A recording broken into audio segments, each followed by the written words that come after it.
આજે મારા દલાડાની વાત સાંભળી રહેવા દો મહારાજ, રહેવા દો મહારાજ. અરે નહીં ખેડૂતભાઈ, જે હોય તે કહો રા. અરે મહારાજ, જો અમારા હૈયાની વાત તમને જણાવશું તો તમારા દિલને બહુ મોટો આઘાત લાગશે મહારાજ.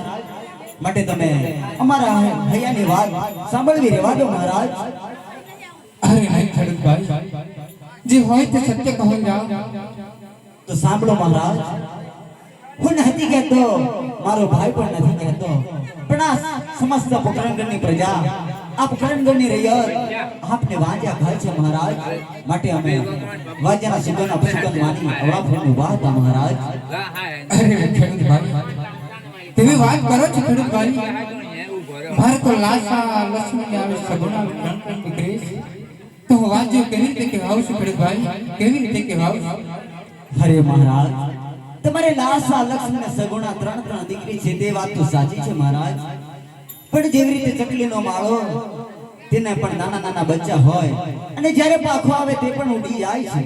દીકરી તો એક પારકી થાપણ છે મહારાજ. કાલે બનાવશો તો સાસરે વહી જશે.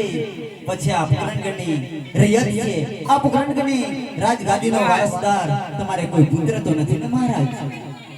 અરે કદાચ હું મૃતપુરમાં જઈશ ત્યારે મારા પોકરણગઢના રાજ કોણ સંભાળશે? અરે એટલું જ નહીં, પણ મારી આ પોકરણગઢની રૈયતને કોણ સંભાળશે? અરે ખેડૂતભાઈ, હા મહારાજ. કદાચ જો બહેનો કે બમણો, અરે લુલો કે લગડો એક પણ પુત્ર હોત ને તો મારી આ પોકરણગઢની રાજગાદી સંભાળો તો રામ. હા મહારાજ. અરે પ્રધાન જી મહારાજ, આ ખેડૂતભાઈને સારા વિના હું કોઈ રામ જી મહારાજ. અરે ખેડૂતભાઈ, કાલ સવાર પડતા જ તમે આ વાવણી કરવા જજો વિરામ. કાલ સવારે હું તમારા દે નવા વિરામ ન ભલે મહારાજ. જય હો મહારાજ, જય હો.